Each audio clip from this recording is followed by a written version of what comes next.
출애굽기 14장 10절에서 16절. 바로가 가까이 올 때에 이스라엘 자손이 눈을 들어 본즉 애굽 사람들이 자기를 뒤에 이른지라. 이스라엘 자손이 심히 두려워하여 여호와께 부르짖고 그들이 또 모세에게 이르되 애굽에 매장지가 없어서 당신이 우리를 이끌어 내어 이 광야에서 죽게 하느냐. 어찌하여 당신이 우리를 애굽에서 이끌어내어 우리에게 이같이 하느냐. 우리가 애굽에서 당신에게 이런 말이 이것이 아니냐. 이르기를 우리를 내버려 두라. 우리가 애굽 사람을 섬길 것이라 하지 아니하더냐. 애굽 사람을 섬기는 것이 광야에서 죽는 것보다 낫겠노라. 모세가 백성에게 이르되 너희는 두려워하지 말고 가만히 있어서 여호와께서 오늘 우리를 위하여 행하시는 구원을 보라. 너희가 오늘 본 애굽 사람을 영원히 다시 보지 못하리라.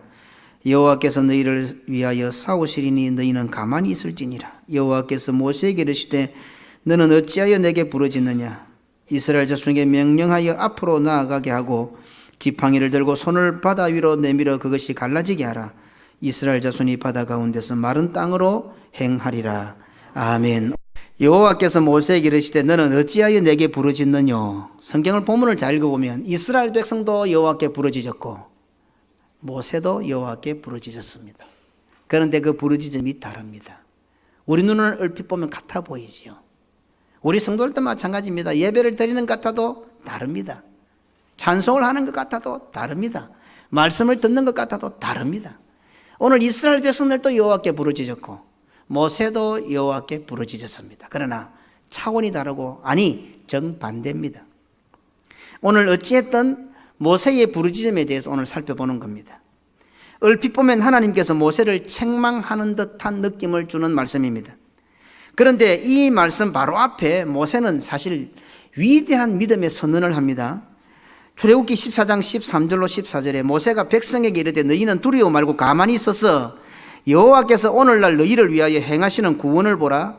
너희가 오늘 본 애굽 사람을 또 다시는 영원히 보지 못하리라. 여호와께서 너희를 위하여 싸우시리니 너희는 가만히 있을지니라.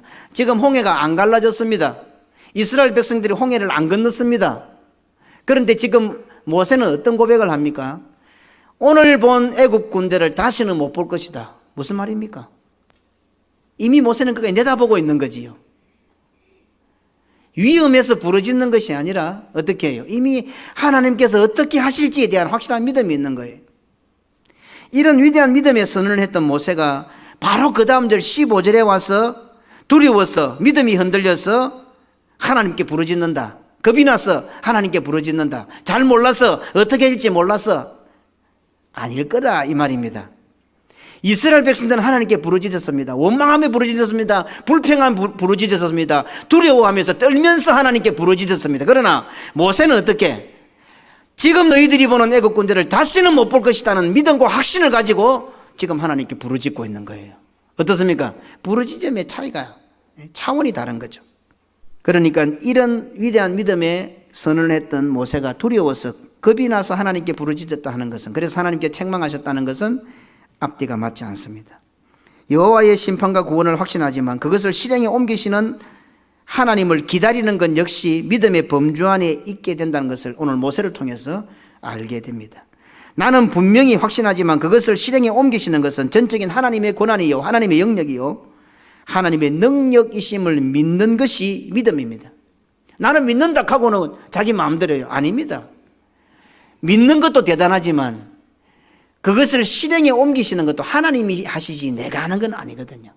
오늘 모세는 그것까지 보여주고 있는 거예요. 모세의 부르짖음은 바로 그 믿음의 발로였습니다. 지금 모세는 100% 불가능해 보이는 상황, 처절한 하나님의 심판과도 같은 상황, 어느 누구도 피해갈 수 없는 여호와의 죽음의 사자가 앞에 있는 상황이지만 약속하신 그 약속에 신실하신 하나님에 대한 확신이 있었기에, 만군의 여호와의 구원을 확신했기에 오늘 지금 모세는 부르짖고 있는 것입니다. 하나님의 분명한 약속 위에 든든히 써있는 믿음의 소유자 모세였기에 하나님께서 어떻게 이 상황을 펼쳐가실지, 또 그 믿음 위에 굳게 써있는 자신에게 하나님은 어떤 명령이 떨어질지 여호와 하나님의 안색을 살피며 여호와 하나님께 부르짖고 있는 것입니다. 이런 모세를 향하여 하나님께서는 다음과 같이 말씀하셨습니다. 너는 어찌하여 내게 부르짖느냐? 그렇다면 이 말씀 무슨 뜻입니까? 모세야, 물어보나 마나 아니냐 이 말입니다. 쉽게 말하면 모세야 지금 네가 나에게 부르짖느냐 이 말은 물어보나 마나 아니냐, 네가 믿는 그대로 될 것이다, 이 말씀을 하나님께서는 하고 계신 것입니다. 믿음의 기도는 하나님을 신뢰하는 기도입니다. 믿음의 기도는 모든 결과조차도 하나님께 맡기는 기도입니다. 오늘 어떻습니까? 우리는 기도를 믿음의 기도하는데 내가 원하는 대로 해달라는 것이 믿음의 기도 아닙니까? 하나님, 살아계신 하나님 같으면 해주셔야죠. 아주 그걸 대단한 믿음으로 생각합니다. 지금 모세의 기도는 그런 기도가 아닙니다. 결과를 어떻게 하시든지 결과조차도 하나님께 맡기는 겁니다. 그게 믿음의 기도입니다. 믿음의 사람 모세는 자신이 처한 상황이 절대절명의 위기였지만 하나님을 신뢰했었고 하나님의 구원을 확신했습니다. 그리고 그것을 실행에 옮기실 분도 하나님이심을 분명히 알았습니다. 그래서 모세는 하나님께 부르짖었던 것입니다. 우리는 홍해 도화 사건을 잘 압니다. 그렇다면 그 결과를 다 알고 있는 지금 우리들이 이 홍해 사건을 한번 정리해 보십시다. 지금 모세는 어떻게 홍해를 건너가게 될지, 그 앞에서 어떤 일이 벌어질지 전혀 모르는 상황에서도 믿음으로 기도했어요. 우리는 어떻습니까? 수천 년이 지나서 이미 어떻게 이 사건이 결말 맺어지는지 우리는 다 압니다. 아는 우리들이 한번 이걸 정리해 보자 말입니다. 우리는 항상 출애굽하는 이스라엘의 입장에서, 홍해와 애굽 군대 사이에 서 있는 이스라엘의 입장에서 홍해 도화 사건을 접하게 되고 풀어나가려고 합니다. 출애굽은 하나님의 구원 역사입니다.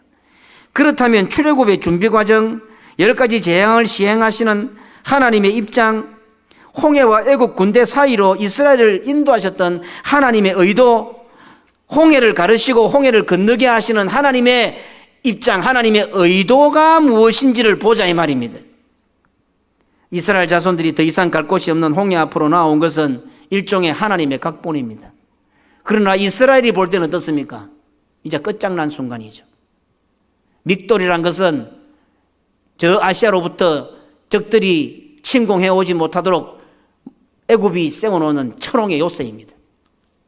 그리고 반대편은 광야입니다. 앞에는 애굽 군대가 쳐들어옵니다. 뒤에는 홍해입니다. 아무 데도 갈 데가 없습니다. 왜 하나님께서 이곳으로 이스라엘 백성들을 몰아왔을까요? 이 말입니다. 우리는 그 사건을 다 알기 때문에 이제 우리가 아는 우리가 한번 풀어보자 이 말입니다.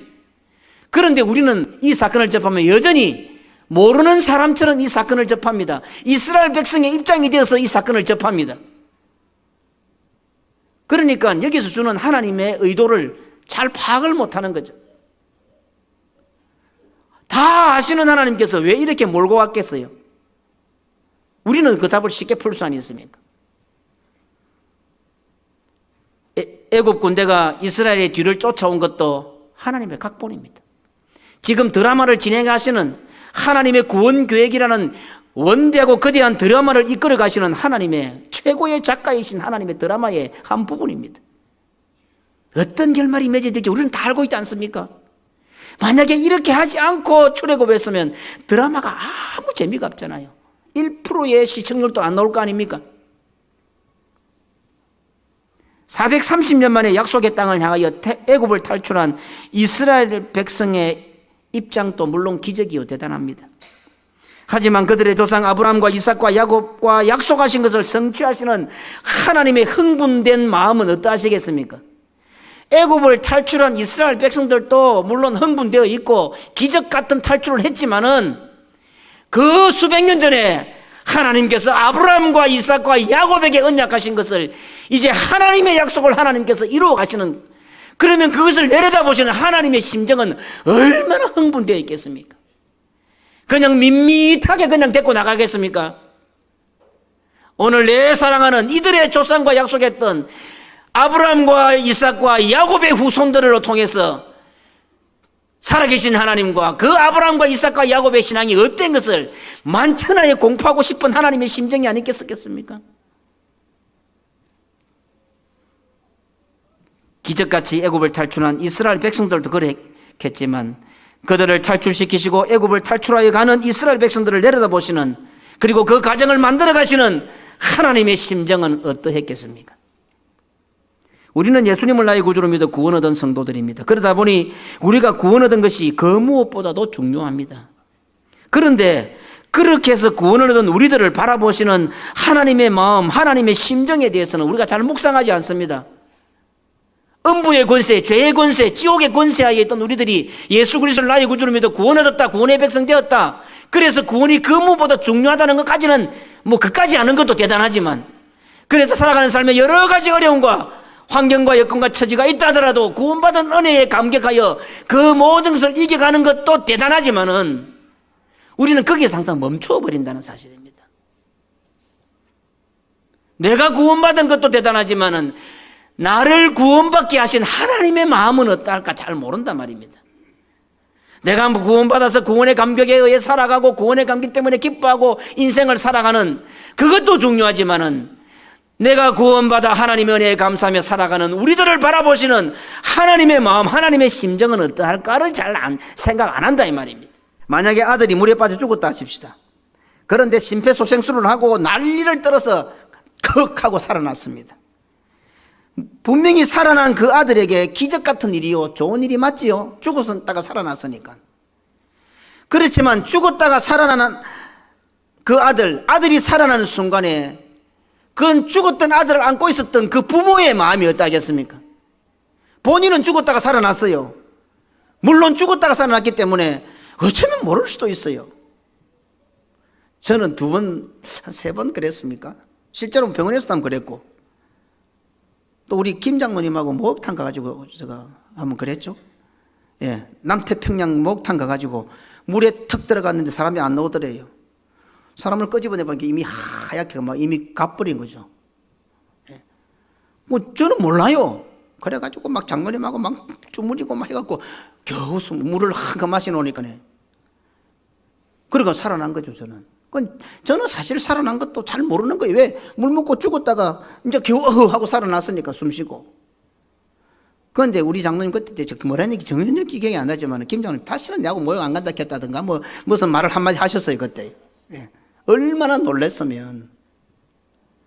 내 자식이 물에 빠져 죽었어요. 물론 죽었다가 살아난 그가도 대단하지만은 그 죽은 아들을 바라보고 살아난 아들을 바라볼 때 부모의 심정이 어떠하겠나 말이에요. 우리가 구원받은 건 대단합니다. 그런데 우리가 단 한 번이라도 내가 구원받아서 하나님의 백성으로 살아가는 나를 바라보시는 하나님의 마음을 생각해 본 적이 있나 이 말입니다. 하나님이 지금 내려다 보신다면 나를 말입니다.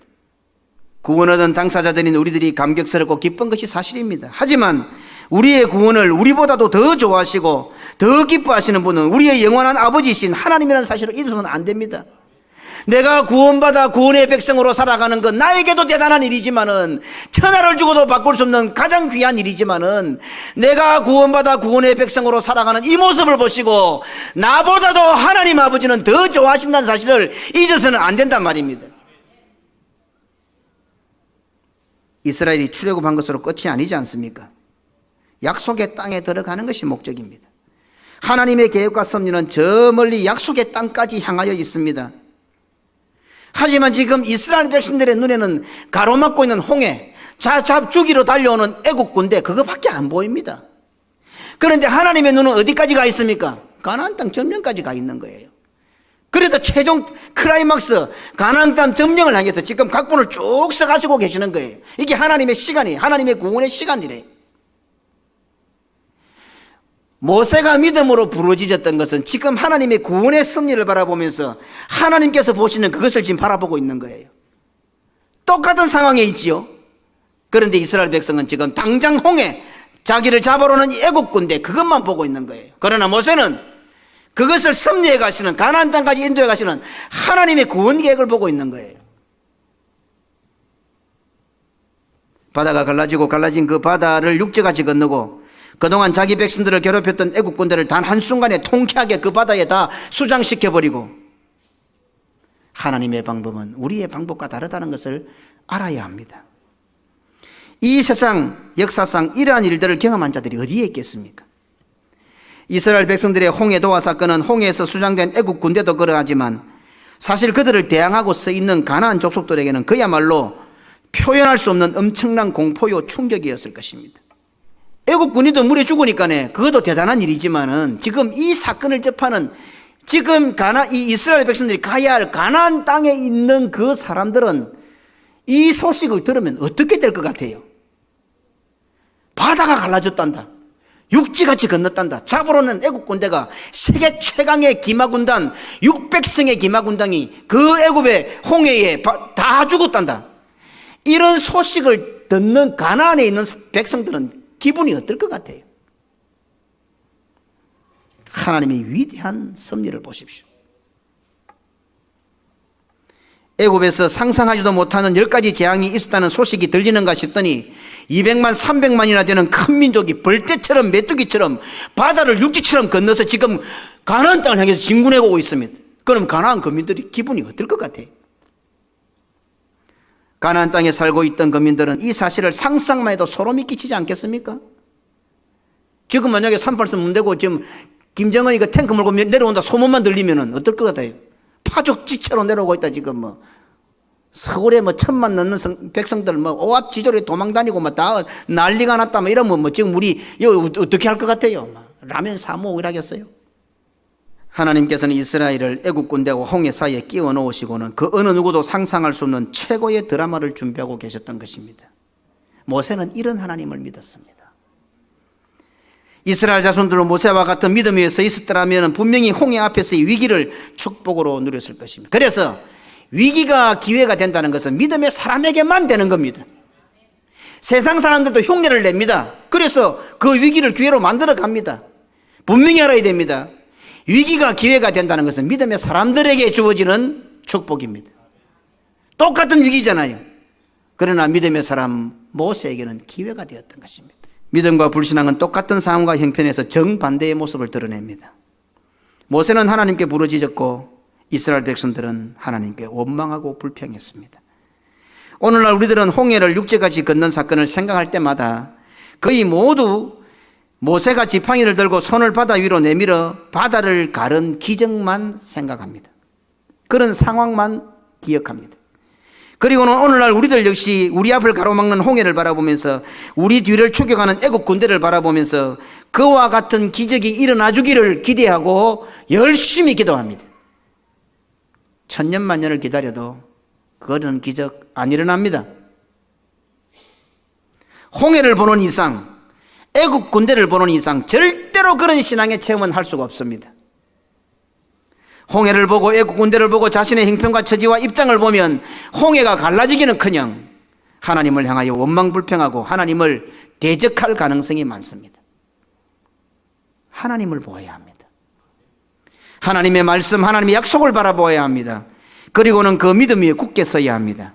그렇다고 한다면은 지금 내 앞을 가로막는 홍해는 하나님의 축복으로 다가오게 될 것입니다. 홍해 앞에 서 계십니까? 세상이 애국 군대가 나를 죽이려고 잡으러 오는 것 같습니까? 믹돌과 광야 사이에서 오고 할 때 천길 낭떠러지 앞에 서 있습니까? 그래서 지금 원망하고 낙망하고 계십니까? 믿음의 사람의 눈에는 그것이 축복으로 모세와 같이 보여지는 것입니다. 하나님을 바라보고 하나님의 구원을 확신할 때 우리를 죽일 것 같은 홍해가 추격해오는 애굽의 군대가 오히려 축복과 구원으로 나아가게 하는 하나님의 살아계심을 나타내고 저 너머에 있는 가나안 모든 거민들을 벌벌 떨게 만드는 축복의 관문이 되고 통로가 됩니다. 이스라엘 자손들이 그렇게 했던 것처럼 오늘날 우리들 역시 홍해 앞에 서게 되면 원망과 불평과 불신과 낭망으로 일관해버리는 경우들이 많습니다. 예수 믿어도 별 수 없더라. 왜 예수 믿는 나에게 이런 일이 벌어지는가?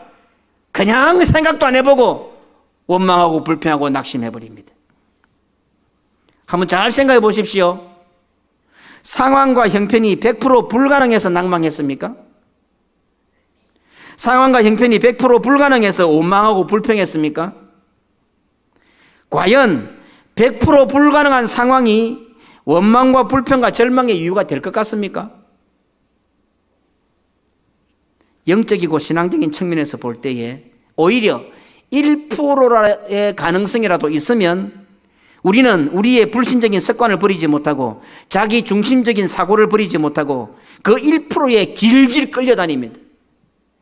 1%의 가능성이라도 있으니 자기를 믿는 거예요. 1%의 가능성이라도 있으니 자기 고집대로 하려고 하는 거예요. 1%의 가능성이라도 있으니 자기를 못 버리는 거예요. 100% 불가능해 보이는 것도 100% 불가능한 것도 어쩌면 우리를 향하신 하나님의 은혜요 섭리인지 모릅니다. 단 1%라도 가능성이 있으니, 하나님 없어도 살 수 있을 것 같은 상황이 1%라도 있으니, 아직까지는 사지가 멀쩡하여 내 마음대로 1%라도 움직일 수 있을 것 같으니 자기 자신을 부인하지 못하고 하나님 말씀 앞에 고개 숙이지 못하고 순종복종하지 못하고 이유와 핑계를 다는 겁니다. 1%의 가능성이라 있으니 말입니다. 어쩌면 100%가 불가능해 보이고 100% 불가능한 것도 하나님의 은혜인지 모릅니다. 지금 이스라엘 백성들은 100% 불가능한 상황 가운데로 몰려와 있는 것입니다. 누가 그렇게 몰았습니까? 하나님께서 몰으셨습니다. 이스라엘 백성들은 원망과 불평의 이유가 되었지만 하나님은 100% 불가능한 상황 가운데로 몰아넣으신 것입니다. 어쩌면 우리가 살아가는 삶에 100% 불가능한 그때는 하나님의 은혜를 생각할 수 있는 기회가 될지도 모릅니다. 홍해 도화 사건에서 또 한 가지 짚어야 하는 중요한 점이 있습니다. 불신앙의 태도가 아니라 믿음을 가지고 하나님께 부르짖는 사람들의 생각이나 중심에도 문제가 있다는 겁니다. 오늘 이 사건을 보여줍니다. 이스라엘 백성처럼 불신앙적인 사고방식이 아니고 믿음을 가지고 하나님 앞에 부르짖는데도 그 부르짖음에 문제가 있는 사람들이 의외로 많다는 겁니다. 기필코 홍해가 갈라져야만 한다는 생각에 사로잡혀 있습니다. 우리는 이 사건을 다 아니까. 그래서 그 하나님을 믿는 거예요. 하나님 이전에 옛적의 이스라엘 백성들을 위해서 홍해를 갈라주셨던 것처럼 나도 내 앞에 있는 홍해를 갈라주실 줄 믿습니다 하고 믿음을 가지고 기도하는 거예요. 맞지요? 저도 이런 설교 했던 것 같아요.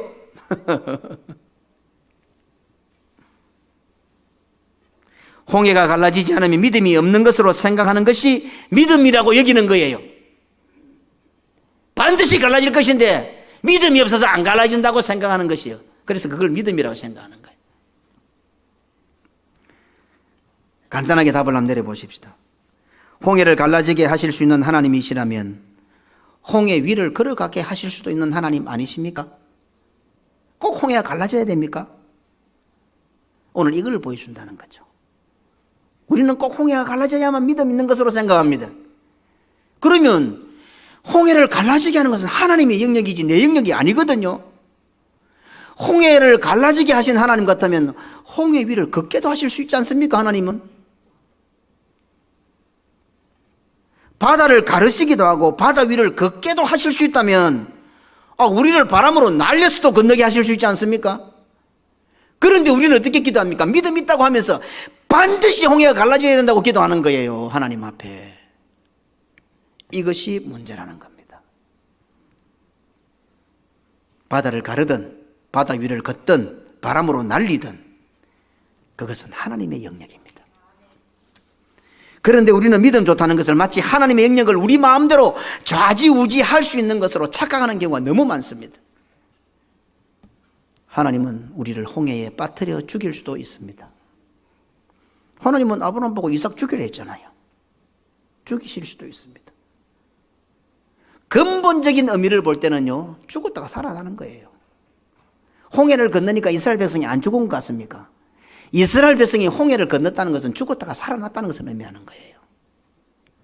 하나님께서 하시고 싶은 근본적인 하나님의 생각은요, 우리를 죽였다가 살려내시는 거예요. 그러면 홍해 가르고 바다 위 걷고 날아가고 상상을 할 수 없잖아요. 죽었다가 살아나는 것은요. 그 모든 것은 하나님의 권한입니다. 그렇다면 오늘 우리들이 견지해야 할 것은 무엇입니까? 바다를 가르실 수도 있고 바다 위를 걸을 수도 있고 날려버릴 수도 있고 죽였다가 살릴 수도 있고 모든 것은 하나님의 영역입니다. 하나님의 권한입니다. 그렇다면 오늘 모세가 하나님께 부르짖고 있는 그 중심, 오늘 우리가 가지고 있어야 할 것은 무엇이냐 이 말입니다. 믿음이다 이 말이에요. 믿음. 하나님의 약속을 믿는 믿음, 하나님만을 믿는 믿음. 100% 불가능하다면 오히려 100% 하나님만을 믿는 믿음. 1%라도 가능성이 있기 때문에 100% 못 믿는 거예요. 하나님은. 하나님께서는 아브라함에게 이삭을 통한 씨를 약속하셨습니다. 그런데도 하나님께서는 이삭을 번제로 바치라고 명령하십니다. 하나님의 약속이 앞뒤가 안 맞습니다. 이 이삭 가지고 내가 장차 메시아를 주겠다고 약속하셔놓고는 이삭 죽이라고 하십니다. 도대체 어떻게 하시자는 겁니까? 당연한 거 아닙니까, 이 질문? 금방 이삭을 가지고 이삭을 통해서 장차 메시아를 주겠다고 약속했잖아요. 이 씨를 통해서 천하 만민에게 복을 주겠다고 약속했잖아요. 그런데 느닷없이 하나님께서는 그 아들 죽이라 그래요. 그럼 우리는 뭐라고 말할 것 같아요? 하나님 도대체 어쩌자는 겁니까? 하나님 일구이연하십니까? 금방 이 아들 가지고 천하 만민이 복받고 메시아가 온다고 약속하지 않았습니까? 그런데 그 아들 또 죽이라 합니까? 이게 일반적인 우리들의 생각입니다. 그러나 아브라함은 달랐던 것입니다. 홍해와 애국 군대와 믹돌과 광야 사이에 사면초가가 되어 있는 이스라엘 백성들은 하나님을 향하여 그 상을 원망불평했지만 모세가 보는 눈은 달랐던 것입니다. 이스라엘 백성은 똑같지 않겠습니까? 얼마든지 하나님 우리를 출애굽시켰으면 잘 가나안 땅 갈 수 있도록 인도해야지. 지금 홍해 앞에, 요새 앞에, 광야 앞에, 애국 군대 앞에 도대체 우리를 어쩌려고 이렇게 인도했었습니까? 우리 같으면 그 말 안 하겠어요? 뭐 예수 믿었으면 좀 예수 믿으면 예수 믿는 뭐 예수 믿어도 별 수 없네, 이 말 안 하겠어요 우리가요? 그런 상황이란 말입니다. 죽이시든 살리시든 홍해를 가르셔서 육지같이 건너게 하시든 무리를 걷게 하시든 바람으로 날리시든 설사 홍해에 다 빠져 죽게 하시든 우리들이 끝까지 믿고 바라보아야 할 것은 하나님의 약속이요, 약속에 신실하신 하나님이라는 사실을 오늘 이 사건은 우리에게 강조하고 있는 겁니다. 아브라함은 능히 죽은 자 가운데서 다시 살리실 수 있는 하나님을 믿었기에 이삭을 바칠 수가 있었습니다. 이게 또 다른 겁니다. 우리는 이렇게 이야기할 겁니다. 하나님, 금방 이삭 내 아들을 통해서 메시아 준다고 약속했는데 왜 아들 죽이라며? 그럼 어떻게 그 메시아가 옵니까? 라고 하겠지만은 아브라함은 하나님을 믿었던 거예요. 어떠한 가운데서도 하나님의 약속을 믿었던 거예요. 그래, 하나님께서 내 아들을 죽이려 했으니까 죽이놓으면 하나님 살려주시겠지, 이렇게 생각했던 거예요. 생각이 별 차이가 없는 것 같습니까? 우리는 대부분 어떻게 생각합니까? 내가 처한 상황과 형편과 처지 가운데서 그런 일들을 만날 때, 불가한 일들을 만날 때 하나님 인도해 주시지 한다고 약속하셨지 않습니까? 연초부터 연말까지 여호와의 눈이 머물러 보호해 준다고 하지 않았습니까? 그런데 하나님 이럴 수 있습니까? 누구든지 할 수 있는 이야기예요. 합리적이에요. 이성적이에요. 들리지 않은 말이에요. 그런데 아브라함은 어떻게 생각했습니까? 하나님이 죽이라 했으니까 내가 내 아들 죽이고 나면 하나님 살려주시겠지, 이렇게 생각해요. 무슨 말입니까? 아브라함은 하나님을 믿었던 거예요. 하나님의 약속을 믿었던 거예요. 죽이고 살리고는 하나님의 영역이에요. 어떻게 하시니 그건 다 하나님이 하실 권한이에요. 아브라함이, 모세가 해야 되는 것은 끝까지 하나님과 하나님의 약속을 믿었던 거예요.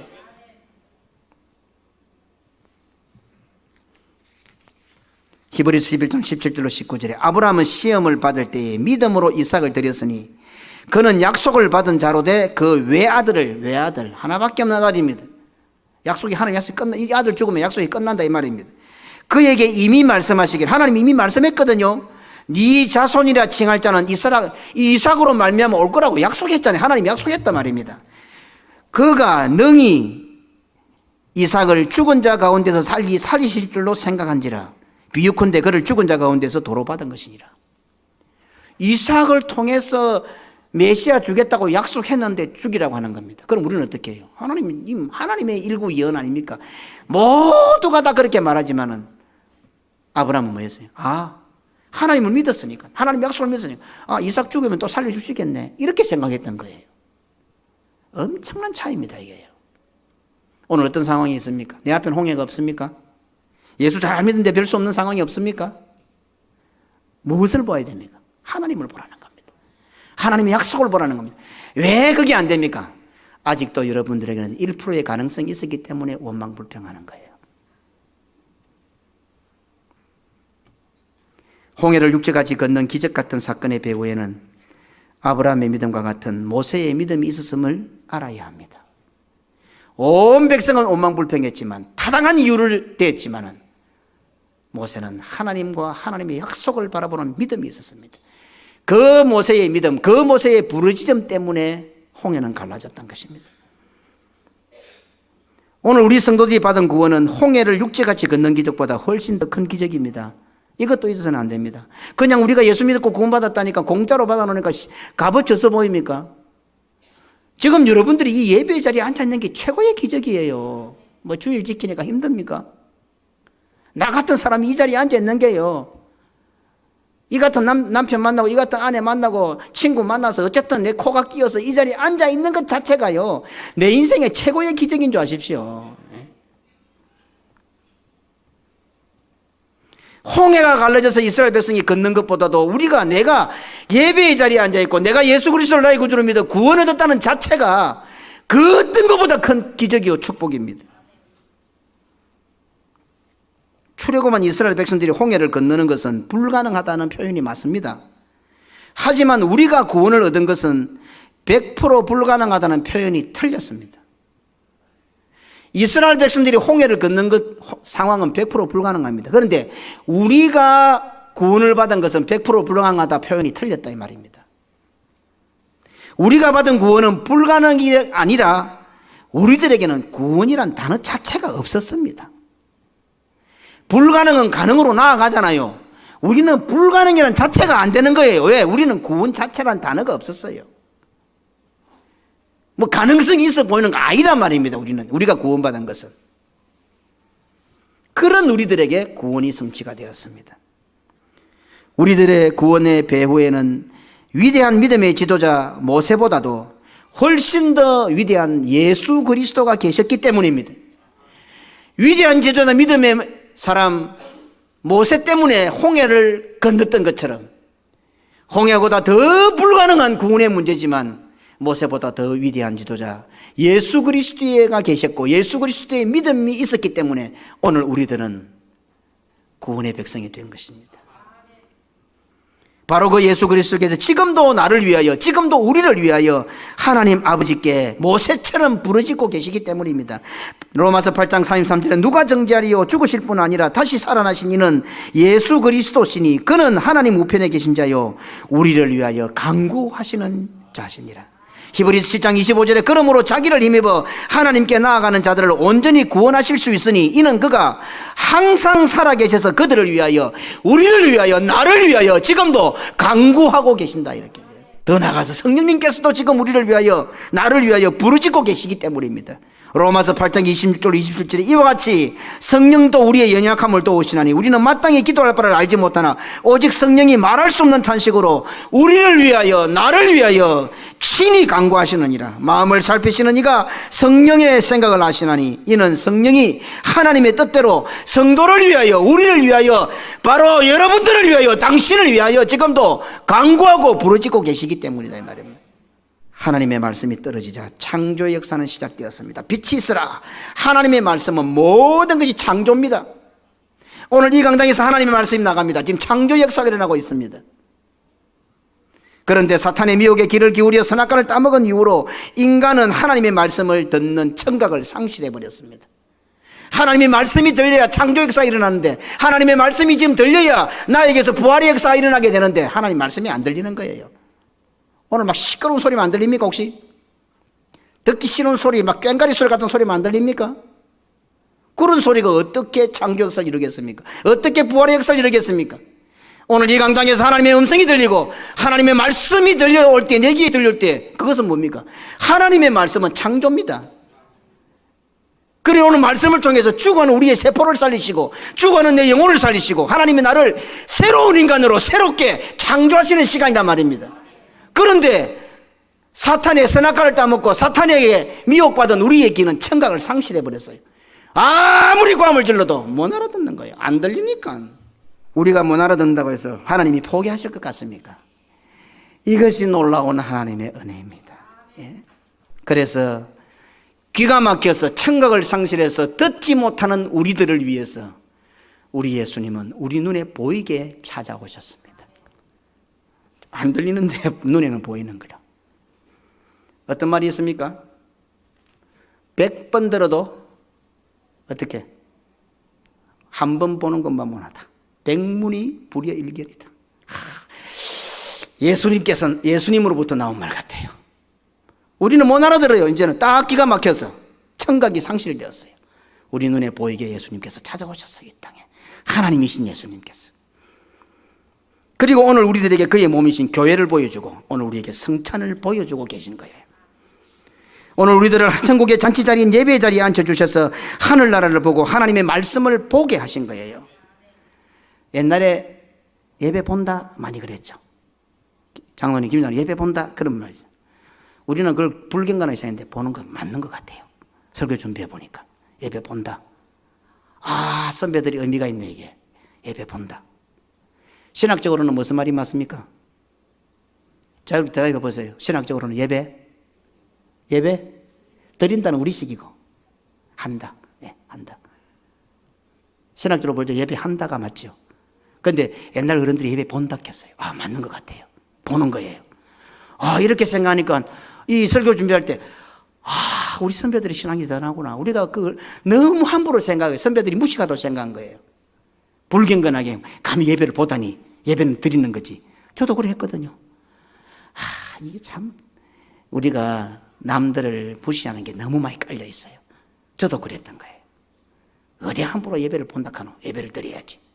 아닌데 예배를 보는 거 맞아요. 지금 우리는 예배를 보는 거예요. 하나님을 보는 거예요. 말씀을 보는 거예요. 성도들을 보는 거예요. 교회를 보는 거예요. 성찬을 보는 거예요. 아, 맞네. 예배를 보는 거. 그런데 신학적으로 예배를 한다. 더 맞아요. 이제는 하나님을 보고 나니까 하나님을 보는 순간에 말씀을 예수를 딱 보는 순간에 막혔던 뭐가 귀가 탁 뚫릴 뿐인 거라. 그럼 보고 이제는 어떻게 듣고 보고 듣고 찬송하고 예배한다. 행동이 들어. 아, 맞네 이게. 이런 비밀들이 있는데 우리는 뭣도 모르고 앞서 선배들 했던 걸 우습게 생각하고 버릇도 없이 예의도 없이 한국 사람, 한국의 정서에 맞춰 예배를 드린다 해야지. 이 설교 준비하다가 얼마나 부끄러운지 몰랐습니다. 예. 아주 아무것도 아닌 것 같아도 정말 중요하고 남을 인정하지 않는 것은 결국 부끄러운 짓을 하는 것이. 제가 이 설교 준비하면서 제 사실을 너무 많이 반성했어요. 예. 이제 좀 확 귀에 와닿으라고 지금 제가 이렇게 설명을 드리는 겁니다. 예배 본다. 맞는 그런다고 해서 예배 본다 이래 해서는 안 되고 어떤 의미에서 예배한다. 예배 드린다도 틀리지는 않습니다. 그러나 이런 의미를 가지고 사용하자 이 말입니다. 이제 우리 예배를 합니다. 어떻게? 본래는 청각이 마비돼서 말씀을 못 들었는데 말씀을 못 들으니 창조역사 일어나지 않았는데 예수님이 찾아오셔서 교회는 그의 몸이니까 우리가 보게 해주는 거예요. 오늘 목사를 보고 장로를 보고 성도를 보는 거예요. 예배를 보는 거예요. 강단에서 말씀이 나갈 때 그 말씀을 보는 거예요. 성찬을 보는 거예요.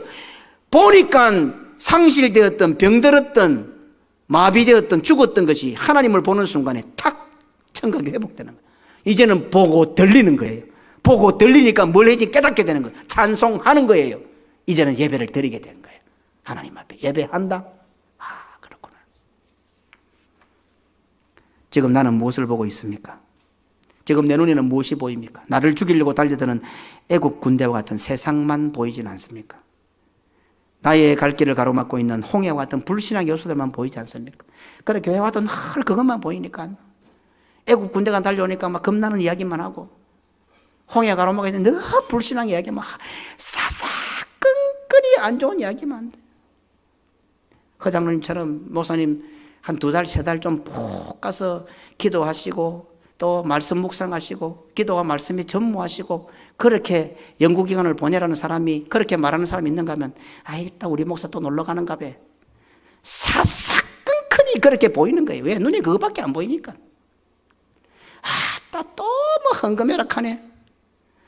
하나님 앞에 헌금을 드릴 수 있는 것이 복이구나. 빚을 내어서도 감사합니다. 누가 그래요? 안 됩니다. 이거는요. 이해시켜야 될 것 같아요. 안 됩니다. 하나님만이 하실 수 있습니다. 그래 은혜로 되는 거예요. 지금 내 눈에 애국 군대가 보이고 내 눈에 홍해가 보이면 하나님한테 기도하세요. 심각합니다. 중병입니다. 암입니다. 암. 네, 그게 진짜 암이에요. 하나님 앞에 MRI도 찍고 저 없는 동안에 CT도 찍고 하나님께서 이렇게 하라면 기도하세요. 금식도 하고 기도하세요. 고쳐야 됩니다. 세월이 늘 있는 거 아닙니다. 순식간에 끝나버리잖아요. 그죠? 내 눈에 애국 군대와 같은 세상이 보이고 홍해와 같은 불신앙의 요소가 보이는데 어떻게 하나님이 보일 리가 있으며 하나님의 말씀이 들릴 리가 있습니까? 그러니까 부르짖는 게 뭡니까? 원망을 하는 거예요. 하나님 이럴 수 있습니까? 이스라엘 백성도 부르짖었어요. 하나님 앞에. 모세도 부르짖었어요. 하나님만을 바라보는 자는 하나님을 향하여 부르짖을 수가 있고 그런 자들에게는 하나님의 말씀이 들려지게 되고 그리고 그 말씀을 듣는 자는 이제는 홍해를 넘어가게 될 것도 건너가게 될 것도 그 애국 군대가 홍해에서 다 죽게 될 것도 확신하게 되는 거예요. 이것이 예배하는 거예요. 예배하는 거. 모세의 믿음으로 홍해가 갈라진 것처럼 하나님만을 확신하고 바라보며 하나님께 부르짖고 하나님의 말씀을 듣는 자는 이 시간 예수 그리스도가 갈라져서 에덴 동산으로 들어가는 통로가 열리게 될 것입니다.